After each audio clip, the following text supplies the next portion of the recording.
नमस्कार दोस्तों, आपका स्वागत है सृष्टि क्लासेस में। एसएससी जीडी के लिए हम नेक्स्ट पार्ट जीएस का प्रैक्टिस सेट लेके आए हैं, जो परीक्षा के दृष्टिकोण से काफ़ी इंपॉर्टेंट प्रश्नों का ये वीडियो होने वाला है। इसलिए आप लोग वीडियो में लास्ट तक बने रहिए, वीडियो को लाइक करिए, चैनल को सब्सक्राइब करिए और सभी प्रश्नों को अच्छे से समझिए, व्याख्या को से समझिए। प्रश्न घुमा फिरा के यहीं से पूछे जाएंगे, इसलिए आप लोग वीडियो को जरूर से जरूर लास्ट तक देखिएगा, ठीक है। चलिए देखते हैं क्वेश्चन नंबर 1। भारत का पहला उपग्रह आर्यभट्ट कब लॉन्च किया गया था? 1972, 1975, 1980, 1984। देखिए, भारत का पहला उपग्रह आर्यभट्ट, जो आर्यभट्ट है वो सोवियत संघ रूस के सहयोग से, सोवियत संघ रूस के सहयोग से सन 1975 में लॉन्च किया गया, ठीक है। आर्यभट्ट किसके सहायता से? सोवियत संघ रूस की सहायता से सन 1975 में लॉन्च किया गया। यानी क्वेश्चन नंबर 1 का सही विकल्प विकल्प नंबर बी। क्वेश्चन नंबर 2 देखते हैं। भारत में संविधान संशोधन प्रक्रिया किस प्रकार की है? भारत में संविधान संशोधन प्रक्रिया किस प्रकार की है? सरल, कठोर, अर्ध कठोर, जटिल। देखिए, हम समझते हैं सभी को। सरल प्रक्रिया क्या होती है? सरल प्रक्रिया वो होती है जहां छोटे मोटे कानूनों को संशोधित किया जाए, ठीक है। कठोर प्रक्रिया वो होती है जहां संसद और विधायिका यानी राज्य का विधानमंडल, इन दोनों की सहमति से प्रक्रिया जो की जाए वो कठोर। अर्ध कठोर क्या होता है? अर्ध कठोर होता है जिसमें संसद भी संशोधन करे और विधायिका भी संशोधन करे, ठीक है। और जटिल क्या होता है? जटिल जिसमें संशोधन करने के लिए कुछ जटिल प्रक्रिया अपनानी पड़े, ठीक है। यानी जो भारत का संशोधन प्रक्रिया है वो अर्ध कठोर है, क्योंकि यहां संसद भी संशोधन कर सकता है, विधायिका भी संशोधन कर सकती है और कुछ संसद विधायिका के सहमति से भी संशोधन किए जा सकते हैं। यानी क्वेश्चन नंबर 2 का विकल्प नंबर सी, अर्ध कठोर।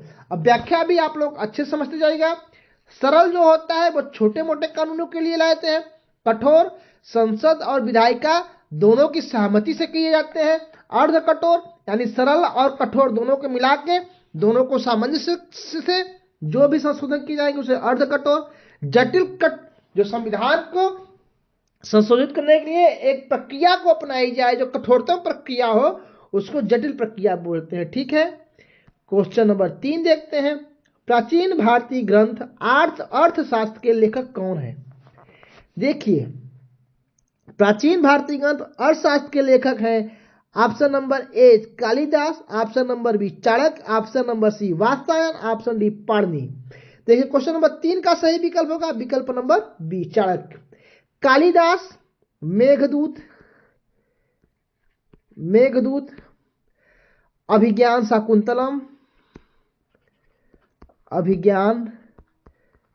शाकुंतलम, ठीक है। चाणक्य का अर्थशास्त्र, चाणक्य का विष्णुगुप्त भी नाम पूछ सकता है, ठीक है। वात्स्यायन का कामसूत्र, पाणिनि का अष्टाध्यायी, ठीक है। तो कालिदास का जो लेख किसकी कौन सा ग्रंथ है? मेघदूत, अभिज्ञान शाकुंतलम। चाणक्य का कौन सा ग्रंथ है? अर्थशास्त्र, जो राजनीति से संबंधित है। पूछता किससे है? राजनीति से पूछ लेता है परीक्षा में कि अर्थशास्त्र किससे संबंधित है, तो अर्थशास्त्र राजनीति से संबंधित है, ठीक है। वात्स्यायन का कामसूत्र, पाणिनि का अष्टाध्यायी, ठीक है। क्वेश्चन नंबर 4 देखते हैं। मृदा की उर्वरता किसके द्वारा मापी जाती है? जलवायु से, नाइट्रोजन और फास्फोरस से, जैविक पदार्थ से, मृदा की गहराई से। देखिए, जो जलवायु है, जलवायु मृदा की उर्वरता को प्रभावित करता है, ठीक है, लेकिन इसका मापदंड नहीं है। जो नाइट्रोजन है ये मृदा के उर्वरता यानी पोषकता को बढ़ाता है, इसकी उर्वरता का मापदंड नहीं है। लेकिन जो जैविक पदार्थ है उसमें उपस्थित कार्बनिक पदार्थ मृदा की उर्वरता का मापदंड करते हैं, ठीक है। तो क्वेश्चन नंबर 4 का सही विकल्प नंबर सी। जो मृदा की गहराई होती है ये पौधों की जड़ों पे निर्भर करती, जड़ों को विकसित करती है, ठीक है। यानी मृदा की उर्वरता जलवायु पर निर्भर नहीं करती, लेकिन जलवायु उर्वरता को प्रभावित करती है, उर्वरता का विकसित करती है। नाइट्रोजन और फास्फोरस ये उर्वरता की पोषकता को बढ़ाते हैं, ठीक है, मृदा की पोषकता को बढ़ाते हैं। लेकिन जो जैविक पदार्थ है इसमें उपस्थित कार्बनिक पदार्थ मृदा की उर्वरता का सही मापदंड है, यानी क्वेश्चन नंबर 4 का विकल्प नंबर सी। क्वेश्चन नंबर 5 देखते हैं। दादा भाई नौरोजी ने अपनी पुस्तक poverty and un British rule in India में किस सिद्धांत का वर्णन किया? सुराज, नाली सिद्धांत, स्वदेशी और आत्मनिर्भर। देखिए, दादा भाई नौरोजी ने अपने poverty and un British rule India में ड्रेन ऑफ वेल्थ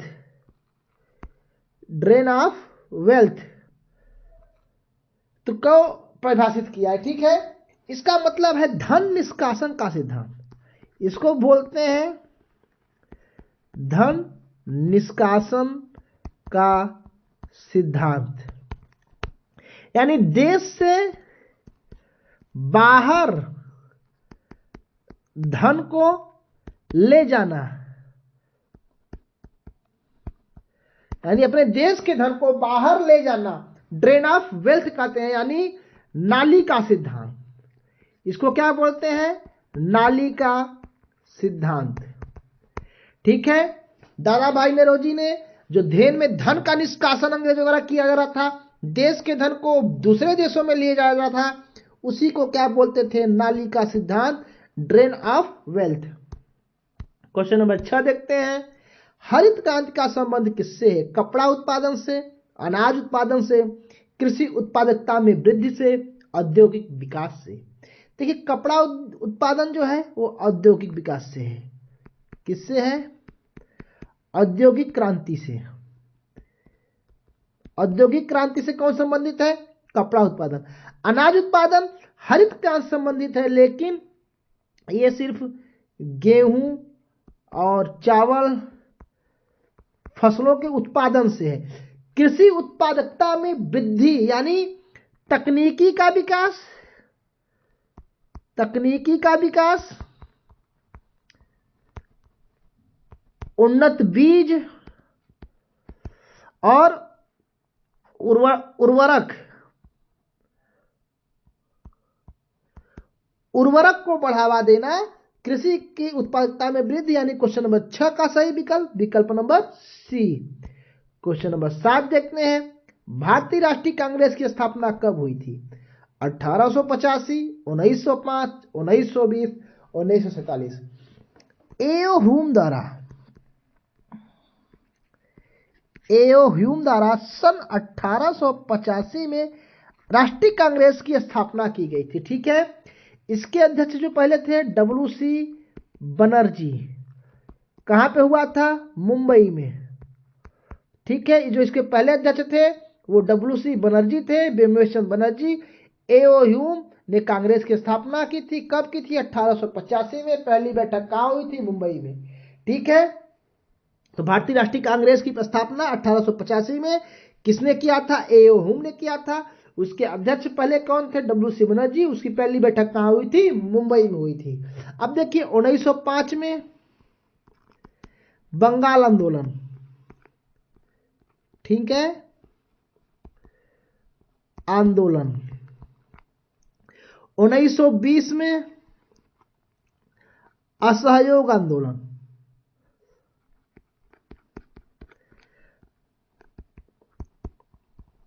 और 1947 में आजादी मिली थी। ठीक है, तो 1905 में बंगाल का बंग भंग आंदोलन, 1920 में असहयोग आंदोलन, 1947 में आजादी मिली थी यानी स्वतंत्रता दिवस। तो यानी 1885 में राष्ट्रीय कांग्रेस की स्थापना एओहुम द्वारा। इसके अध्यक्ष कौन थे? WC बनर्जी थे। बैठक कहाँ हुई थी? मुंबई में। कब हुआ था? 1885 में। यानी क्वेश्चन नंबर 7 का सही विकल्प विकल्प नंबर ए। क्वेश्चन नंबर 8 देखते हैं। दयानंद सरस्वती ने किस आंदोलन की शुरुआत की थी? दयानंद सरस्वती ने किस आंदोलन की शुरुआत की थी? ऑप्शन ए ब्रह्म समाज, option B Arya Samaj, option C सत्य शोधक समाज, ऑप्शन डी सेवक समाज। देखिए, ब्रह्म समाज की स्थापना राजा राम मोहन राय ने किया था। ठीक है, आर्य समाज की स्थापना 1875 में दयानंद सरस्वती ने किया था। दयानंद सरस्वती ने।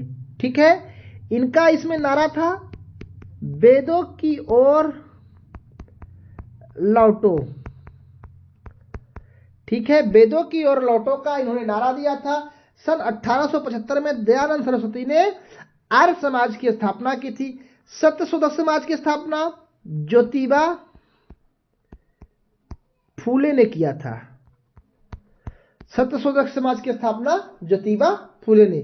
सेवक समाज एक सामाजिक संगठन था। ठीक है, यानी क्वेश्चन नंबर 8 का सही विकल्प विकल्प नंबर बी। आर्य समाज की स्थापना दयानंद सरस्वती ने किया था 1875 में। इसमें इनका नारा था वेदों की ओर लौटो। ब्रह्म समाज की स्थापना राजा राम मोहन राय ने किया था। सत्यशोधक समाज की स्थापना ज्योतिबा फूले ने। सभी व्याख्या को अच्छे से समझिए, विकल्प को समझिए, प्रश्न घुमा फिरा के यहीं से पूछे जाएंगे, इसलिए आप लोग वीडियो को अच्छे से ध्यान से देखते जाइएगा। ठीक है, क्वेश्चन नंबर 9 देखते हैं। भारत में प्रथम पंचवर्षीय योजना का उद्देश्य क्या था? औद्योगिकीकरण, कृषि विकास, ऊर्जा उत्पादन, वैज्ञानिक अनुसंधान। देखिए, क्वेश्चन नंबर 9 का जो प्रथम पंचवर्षीय योजना का उद्देश्य था वो कृषि विकास था। क्या था? कृषि विकास। कृषि विकास था। यह पहली पंचवर्षीय योजना का उद्देश्य था। दूसरी पंचवर्षीय योजना का उद्देश्य क्या था? सेकेंड पंचवर्षीय योजना का उद्देश्य था औद्योगिकीकरण। औद्योगिकरण। ठीक है, औद्योगिकरण। और तीसरी पंचवर्षीय योजना का थर्ड का क्या था? वैज्ञानिक अनुसंधान। वैज्ञानिक अनुसंधान। ठीक है, यानी कृषि विकास पहली पंचवर्षीय योजना का उद्देश्य था। कब से कब तक? 1951 से 1956 तक ये पंचवर्षीय योजना चली। पहली पंचवर्षीय योजना, इसका जो उद्देश्य था कृषि विकास, सिंचाई से संबंधित इसका उद्देश्य था। तो यानी क्वेश्चन नंबर 9 का सही विकल्प विकल्प नंबर बी। क्वेश्चन नंबर 10 देखते हैं। किस चोल शासक ने गंगा नदी को गंगा कोंड कहा? राजाराज चोल ने, करिकाल चोल ने, राजेंद्र चोल ने, आदित्य चोल ने। देखिए, गंगा नदी को गंगा कोंड राजेंद्र चोल ने कहा था। कौन कहा था? राजेंद्र चोल ने। राजाराज चोल मंदिर निर्माण के लिए जाने जाते हैं। ठीक है, मंदिर निर्माण से इनका संबंध है चोल वंश में।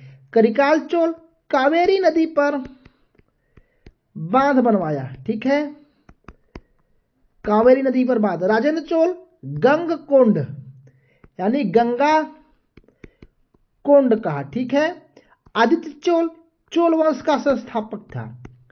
चोल वंश का संस्थापक। चोल वंश का संस्थापक कौन था? आदित्य चोल। राजाराज चोल मंदिर निर्माण के लिए, करिकाल चोल ने कावेरी नदी पर बांध बनवाया, राजेंद्र चोल गंगा कोंड और चोल वंश का संस्थापक आदित्य चोल। यानी क्वेश्चन नंबर 10 का सही विकल्प विकल्प नंबर सी। Question number 11। मानव शरीर में रक्तचाप सामान्य पीएच मान क्या है? मानव शरीर में रक्त का सामान्य पीएच मान क्या है? 6.4, 7.4, 8.4, 9.4। क्वेश्चन नंबर 11 का विकल्प नंबर बी। जो ब्लड का पीएच होता है वो होता है 7.4। ठीक है, तो क्वेश्चन नंबर 11 का विकल्प नंबर बी 7.4। क्वेश्चन नंबर 12 देखते हैं। आर्यभट्ट ने कौन सा ग्रंथ लिखा? आर्यभट्टी, सूर्य सिद्धांत, लीलावती, पंच सिद्धांतिका। आर्यभट्ट का जो पुस्तक ग्रंथ है वो आर्यभट्टी है। ये खगोलीय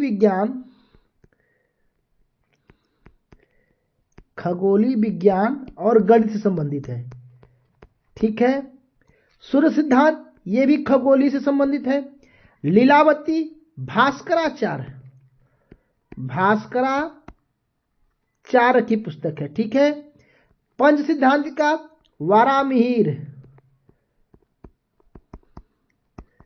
वारामिहिर की पुस्तक है। ठीक है, यानी आर्यभट्ट ने कौन सा ग्रंथ लिखा है? आर्यभट्टी। ठीक है, क्वेश्चन नंबर 12 का ए। लीलावती भास्कराचार्य पंच सिद्धांतिका वारामिहिर की ग्रंथ है। ठीक है, इस सबको याद रखिएगा।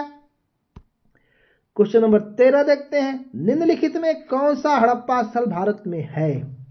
यानी कौन सा हड़प्पा स्थल भारत में है? Option A Harappa, option B Mohenjodaro, option C Kalibangan, option D Lothal.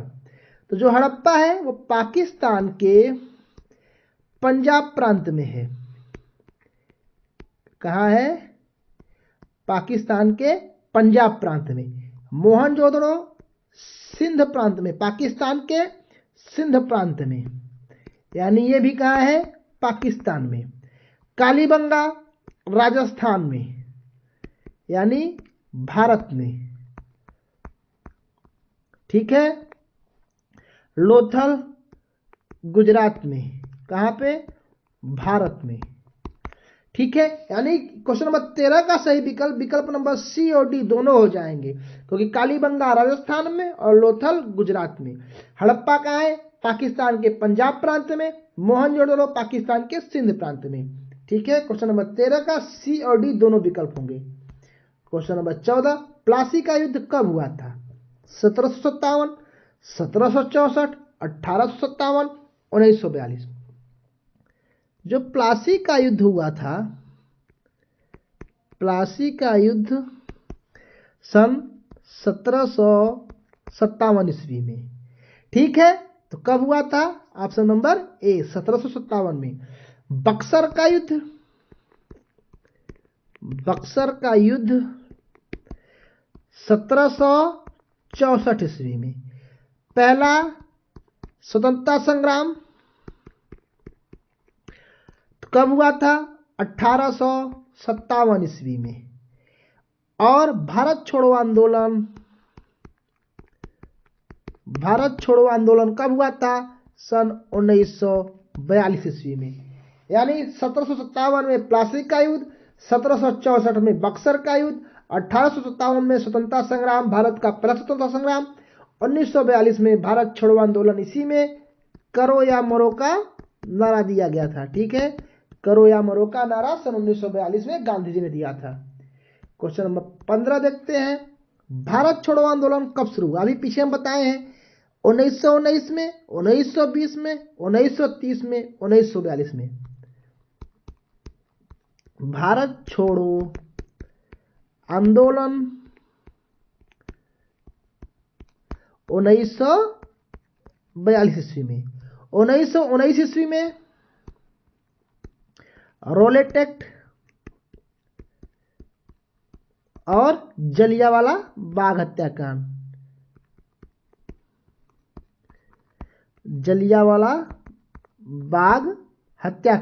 Jallianwala Bagh कांड। ठीक है, 1930 में सविनय अवज्ञा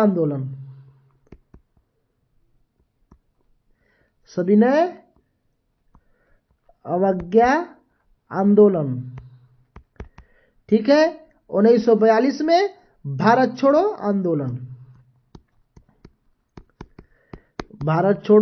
आंदोलन। ठीक है, इसी में करो या मरो का नारा दिया गया था, यानी भारत छोड़ो आंदोलन सन 1942 में। 1919 में रोलेट एक्ट और जलियांवाला बाग कांड, 1930 में सविनय अवज्ञा आंदोलन। ठीक है। क्वेश्चन नंबर 16, सल्तनत काल में अलाउद्दीन खिलजी ने कौन सा कर लगाया था? जजिया कर, भूमि कर, लगान कर और जल कर। देखिए, जो सल्तनत काल में खिलजी ने कर लगाया था वो कर का नाम था भूमि कर, जिसे खराज बोलते हैं। ठीक है, इसे क्या बोलते हैं? खराज। जजिया कर होता, ये गैर मुस्लिमों से लगाया जाता था, गैर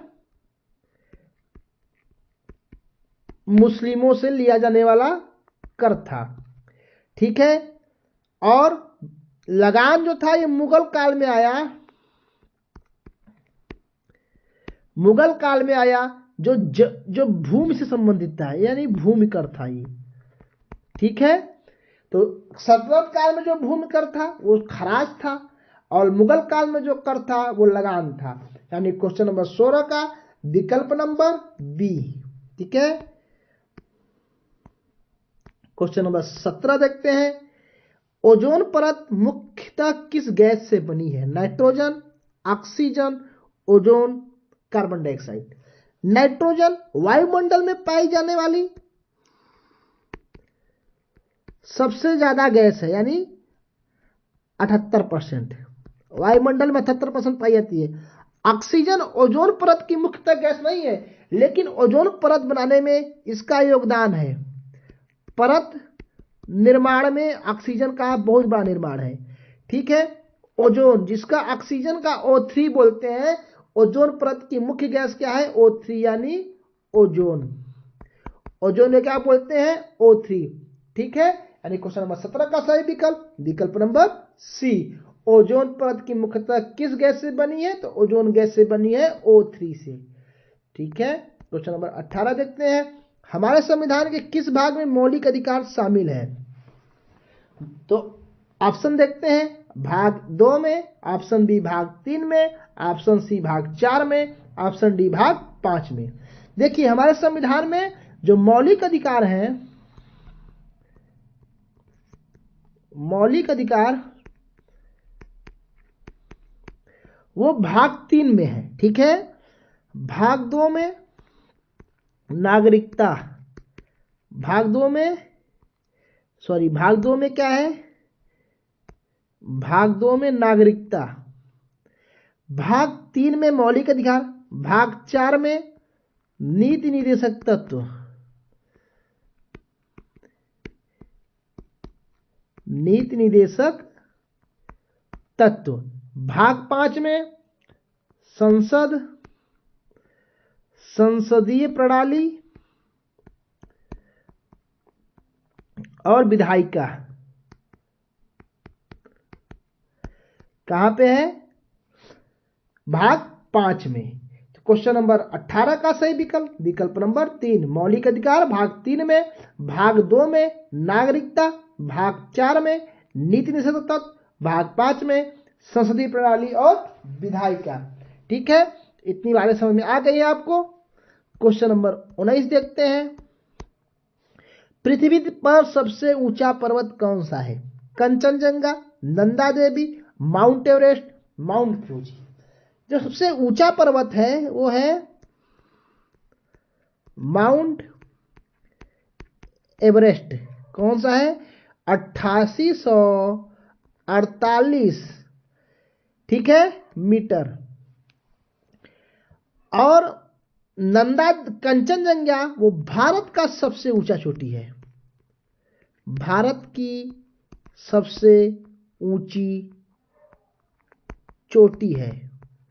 और नंदा देवी दूसरी सबसे ऊंची चोटी, भारत की दूसरी सबसे ऊंची चोटी नंदा देवी।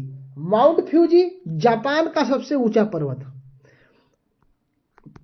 जो माउंट फ्यूजी है जापान का सबसे ऊंचा पर्वत है। ये एक ज्वालामुखी पर्वत है। क्या है? ज्वालामुखी पर्वत है। ठीक है। यानी क्वेश्चन नंबर 19 का विकल्प नंबर सी, माउंट एवरेस्ट सबसे ऊंचा पर्वत इसकी जो ऊंचाई है 8848 मीटर है। जो कंचनजंगा है वो भारत की सबसे ऊंची चोटी है। नंदा देवी भारत की दूसरी सबसे ऊंची चोटी। और Mount Everest, Mount Fuji Japan का सबसे ऊंचा पर्वत है, यानी ये ज्वालामुखी पर्वत भी है। यानी क्वेश्चन नंबर 19 का विकल्प नंबर सी। क्वेश्चन नंबर 20 देखते हैं। अशोक के अभिलेख किस लिपि में लिखे गए? देवनागरी, ब्राह्मी, खरोष्टी, तमिल। देखिए, जो देवनागरी है हमारी भारतीय भाषा की लिपि है, ठीक है। और ब्राह्मी अशोक की लिपि, अशोक की लिपि है, ठीक है। यानी क्वेश्चन नंबर 20 का विकल्प नंबर बी। खरोष्टी कुछ अभिलेख इस लिपि में भी मिले गए, कुछ अभिलेख अशोक की इस लिपि में भी आए गए। तमिल ये दक्षिण भारत की लिपि है, दक्षिण भारतीय लिपि तमिल, ठीक है। यानी क्वेश्चन नंबर 20 का विकल्प नंबर बी। अशोक के अभिलेख, सभी अभिलेख लगभग ब्राह्मी लिपि में ही पाए गए हैं। कुछ अभिलेख खरोष्टी लिपि भी देखे गए हैं। देवनागरी हमारी भारतीय भाषा यानी हिंदी की जो लिपि है वो देवनागरी लिपि है। और क्वेश्चन नंबर 20 का सही विकल्प विकल्प नंबर बी। ये रहे 20 महत्वपूर्ण प्रश्न और उनकी विस्तृत व्याख्या विकल्प सहित घुमा फिरा के प्रश्न यहीं से पूछे जाएंगे। इसलिए आप लोग वीडियो को दोबारा देखिएगा, इंपॉर्टेंट पॉइंट को सब नोट करिएगा, प्रश्न यहाँ से जरूर पूछे जाएंगे। धन्यवाद।